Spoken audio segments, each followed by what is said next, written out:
What is up, you guys? Taylor checking in once again for UFC Denver as we have three newly added matchups to the fight card. Three solid additions, if you ask me, including the women's fight there as well. If you don't know about the newcomer who's coming in, you're definitely going to want to stay tuned. I'm going to tell you all about her. First and foremost, though, Drew Dober will be taking on Silva on the main card. Silva will be fighting on back-to-back fight cards as he takes this fight on short notice, fighting a proven fighter in the division in Drew Dober. So this is a huge opportunity for Silva, and don't let it fool you on the other side, because it's a huge opportunity for Drew Dober as well. He comes in here, gets another W. He'll get his career right back on track, as he is coming in off a tough loss against Renato Moicano. And in fact, he is only 1-2 in his last 3 fights. So this is a huge opportunity for the longtime veteran in Drew Dober, who's a very dangerous fighter. I love that matchup there. Very excited for that one there. Besides that, Jasmine, Jasudavicius is taking on Fatima Kline. Fatima Kline was supposed to be fighting on this upcoming season of Dana White's Contender Series. I believe it was like week 7 or whatnot. She's a Brazilian Jiu-Jitsu black belt. She's undefeated. She has a ton of grappling experience, but she's also a fine-tuned mixed martial artist. Okay, she's a well-rounded fighter. She's very dangerous, and we will dive into that fight. But the first fight we will talk about is the new addition of Montel Jackson, who will be taking on Blackshear, which is also a great addition. Anytime Montel Jackson finally grabs his bags and hits up an airplane and heads over to an event to fight in the octagon, it's a good thing. All right, he doesn't do it often, but when he finally picks those bags up and makes the trip, he's a fun fighter to watch. He's still only 32 years old. You guys know I've been saying that he has a lot of potential for a long time, just doesn't stay active. And Blackshear is a solid fighter as well. So great matchup there. Okay, so we'll jump right into that fight here. 1 second. Just got to let you guys know that we are powered by BETUS. Sign up through the link in the description of this video. Get a 125% match on your first 3 deposits. And if you do that, as always, please let me know so I can give you an additional gift.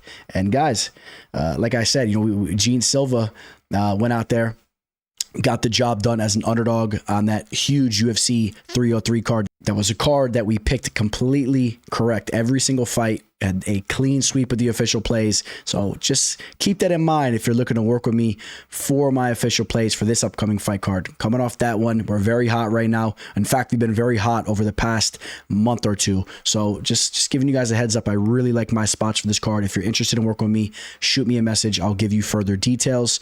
And you guys know the fight companion is definitely going down for this fight card. Like I said, you guys can pretty much expect the fight companions to be going down for every single UFC fight card moving forward. And we will kick off the live event for the main card. Okay, so it looks like the first fight that we will be going live for is the Cody Brundage versus Abdul Razak Al Hassan, which should be a banger. So make sure you guys have all your stuff ready to go, and you guys join me for that fight card. And maybe this upcoming card we will have a solid guest joining us. Okay, so keep an eye out for that as well. Maybe an ex-UFC fighter, a dude that's still very relevant in the fight game. He may be joining us, so keep an eye for that. All right, guys, I won't hold you up anymore. Let's jump into the first fight. Welcome to the show. This is the MMA fortune teller. Yeah.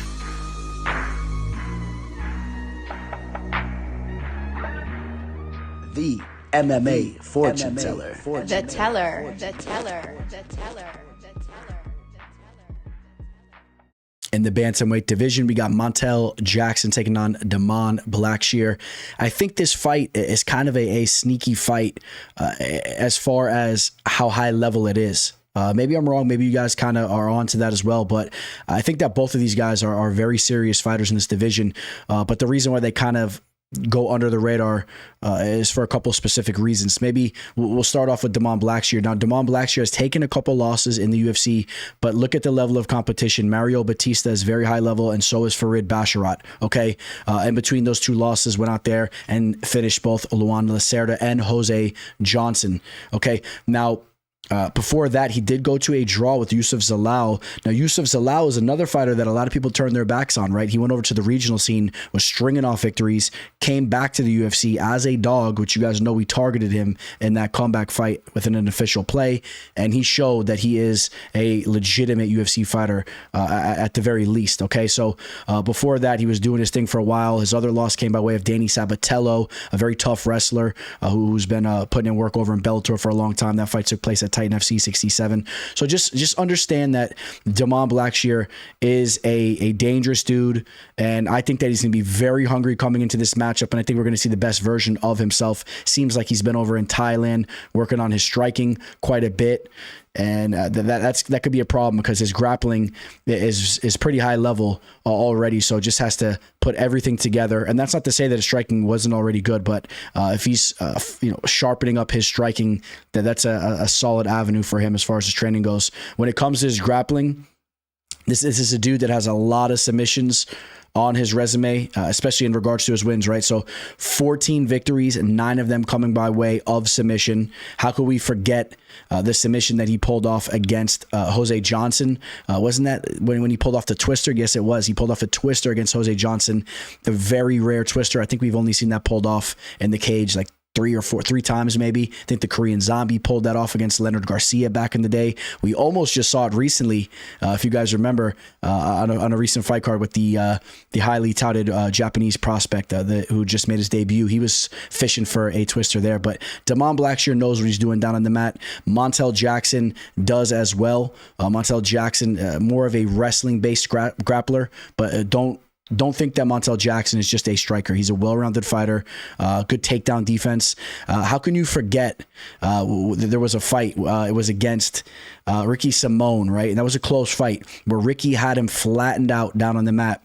And he was completely belly down, flattened out, and he literally reached over, baseball gripped Ricky Simone's arms, if I remember correctly, and ripped him over his head and got back up to his feet. I mean, this dude is really a freak, and I talk about the tools that he has, but some of the physical traits that he brings into the cage as well.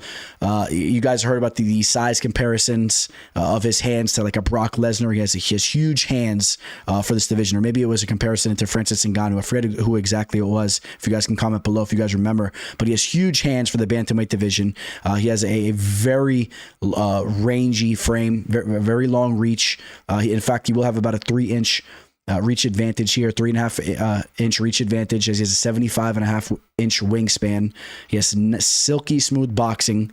The only questions I have in regards to Montel Jackson is the inactivity, and I wonder where his motivation level is, because that's really the only way I think that he takes an L here, because Damon Blackshear is extremely motivated. I'm telling you guys that. I know that for a fact.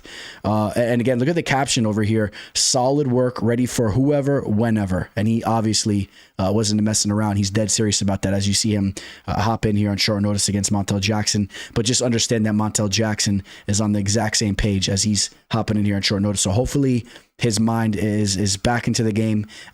Think maybe he was battling some injuries or whatnot as well, but just hasn't been a fighter that's been extremely active throughout the years, and I want to see him stay active because I think he has legitimate potential in this division. All right, so how do I see this fight taking place?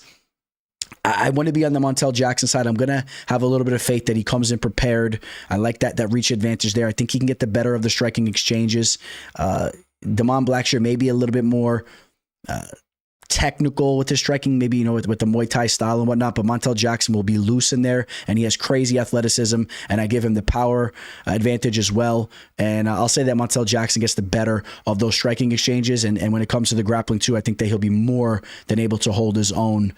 So give me Montel Jackson to return to the cage after a 1 and 2 month layoff and to bounce back with another victory here, which will put him on, and I shouldn't say bounce back, right? Just really to continue the streak. That will put him on a 5-fight winning streak.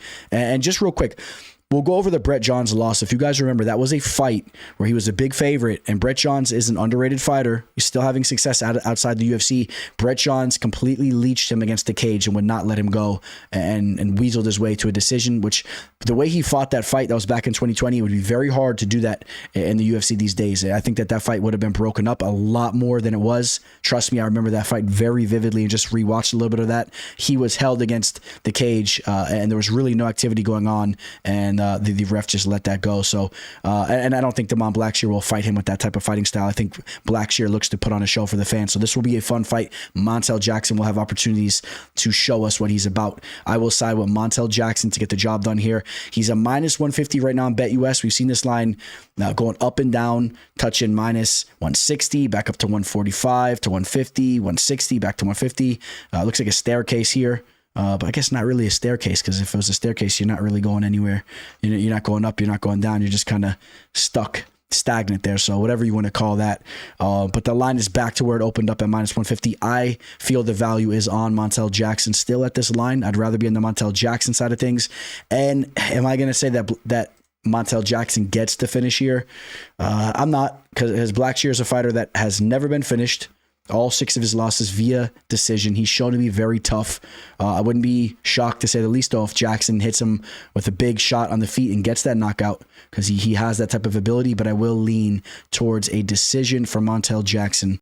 To the women's flyweight division. Now, this fight, I'm going to give you a little bit of sneak peek which way I'm going right off the rip, but this fight could be a little reminiscent to a flyweight fight that we saw once upon a time, where a fighter bursted onto the scene and was fighting high-level fighters in the division and instantly made a name for themselves in the division and eventually fought for the title. I'm talking about Steve Erceg, or when I say he fought for the title, he fought for the title very, very quickly in regards to when he made his debut.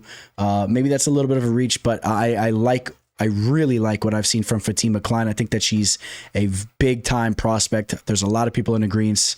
She was a double champ over at CFFC, champion in the strawweight division and the flyweight division. She's fought for the most part in the strawweight division. So just understand this isn't up in the flyweight division, but I don't think that'll be a problem. She has a nice frame to fill into. She's very young. I could easily see her settling into this division. She's a Brazilian Jiu-Jitsu black belt. Very high level grappling, just 23 years old, just 6 professional MMA fights, but understand that she has a world of experience competing. Okay. She has a lot of professional grappling experience. Like I said, she's a high level BJJ black belt there.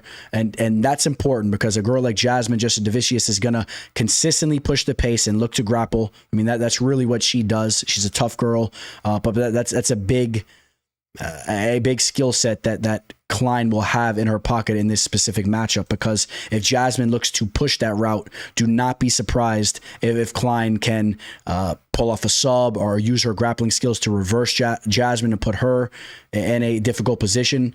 Also, at just 23 years old and just with the limited amount of pro MMA experience she has, I like the fact that she has been surrounding herself with a fighter like Erin Blanchfield quite a bit. If you go through her IG, I mean, she's chilling with Erin Blanchfield consistently. Erin Blanchfield is a girl that has been making a lot of noise in the UFC. Now, obviously, Blanchfield just came up short in a huge main event opportunity in her hometown or her home state and whatnot. But she still has so much time to work her way back up towards the top of the division, as she's still extremely young. And I think that both of these fighters are going to be fighters that we're going to be seeing perform and win in the octagon for a long time to come. All right, guys. So I kind of set the stage here. I think that Fatima Kline really is the real deal here. And if she can come in here and get a W over Jasmine Jasudavicius, taking this fight on short notice, she will blossom in this division very fast, in my opinion. Okay. And I think that she could do it. I really do. So we talked quite a bit about how these girls will match up in the grappling exchanges and whatnot. When it comes to the striking, I like what I'm seeing from Kline. She's very smooth with her striking, especially for her age. I think that she'll really settle in with her striking in the years to come. But even from what I'm seeing right now, she's much more technical and smooth than what I've seen from Jasmine. And from what I'm seeing on tape, I think that Fatima Kline will land the mark more so than Jasmine there. Jasmine will try to overwhelm her and kind of bum rush her with that sloppy, aggressive type of style.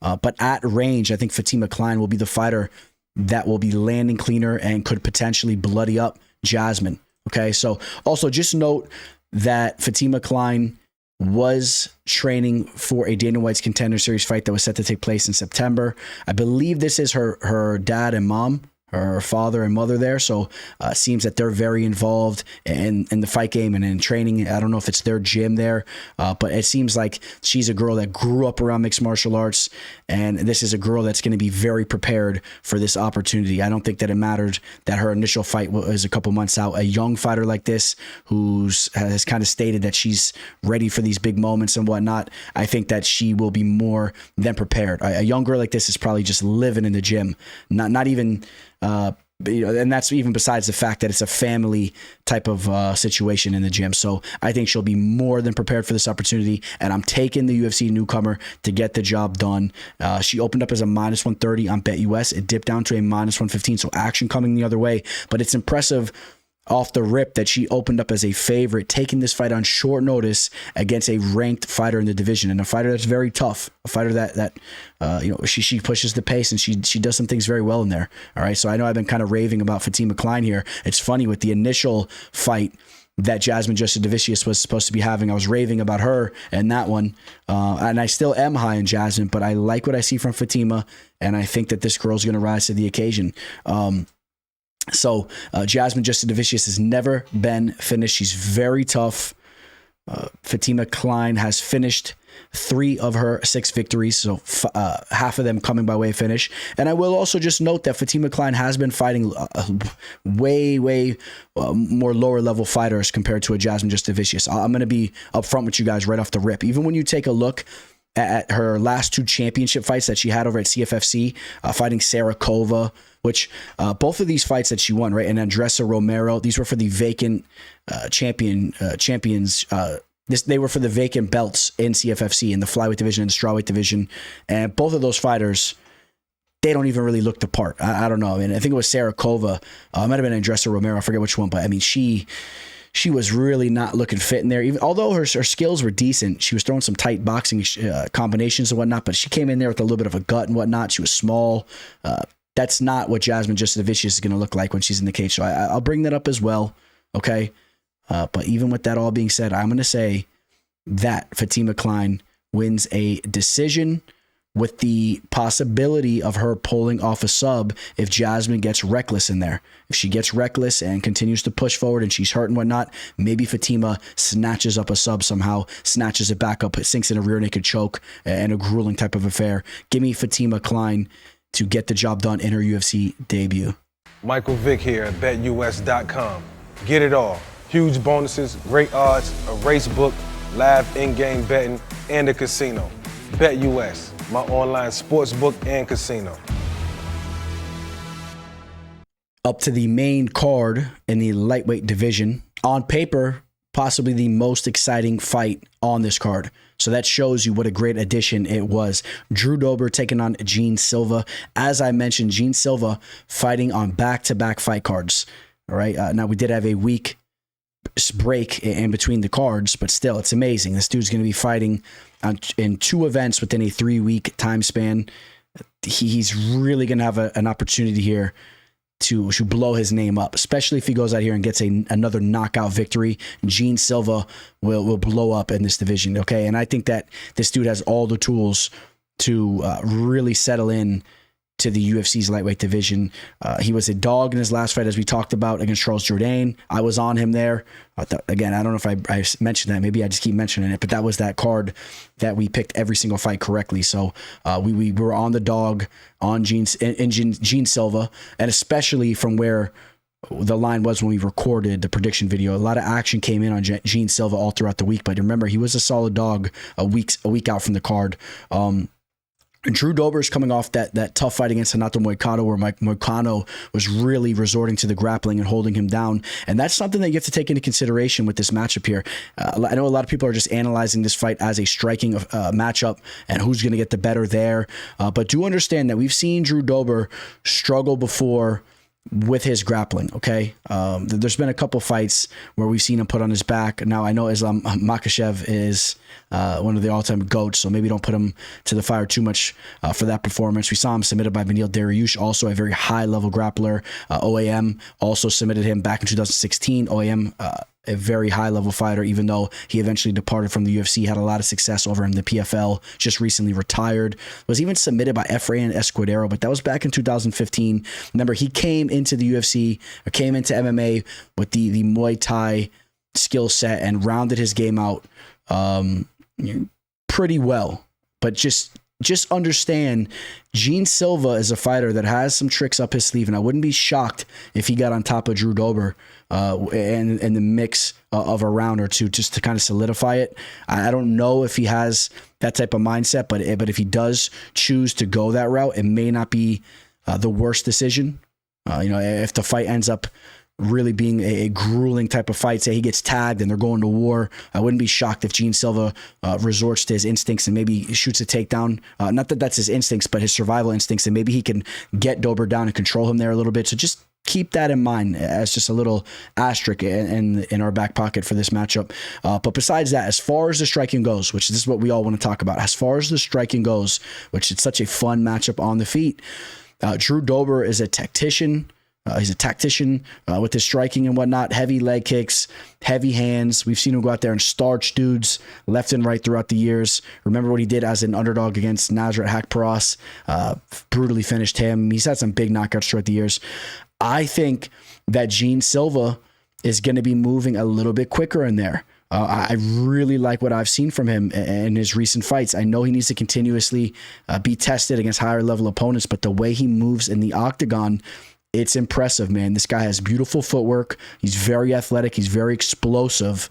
And I think that he's going to get the better of Dober in those exchanges. And in fact, I think that he can get a knockout over Drew Dober here. I really do. Drew Dober is very aggressive, and he looks to land his own knockout. And I think that will give opportunities for Gene Silva to crack him as well. I think this is going to be a very fun fight.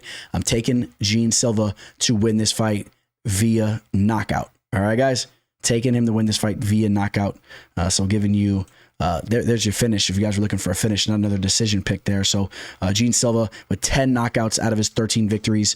Drew Dober has only been knocked out once. And that knockout loss was, of course, against Matt Frevola, which just recently took place. Okay. That was about a year ago. Okay, shout out to my boy Matt Frevola. He's a good dude there. So he cracked him in the first round. The chin has been weathered. It has been damaged recently.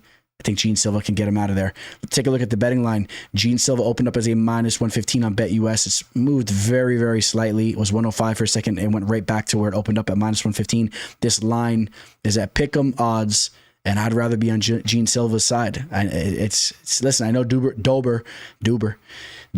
I know that Gene Silva is the more established fighter here, but I think that Gene Silva is going to prove to be the better fighter on the night. So give me Gene Silva to get that knockout.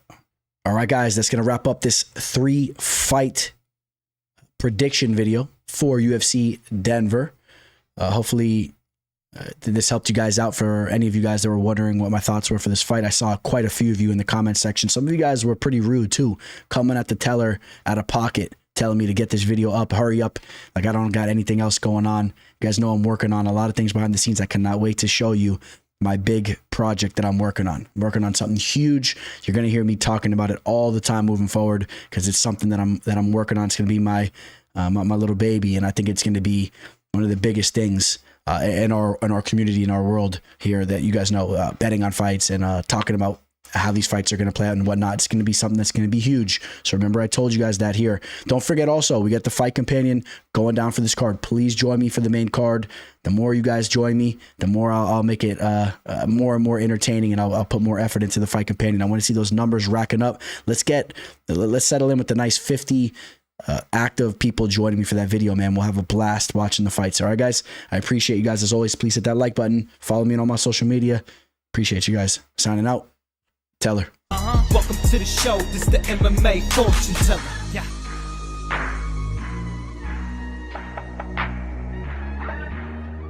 The MMA fortune teller. The teller.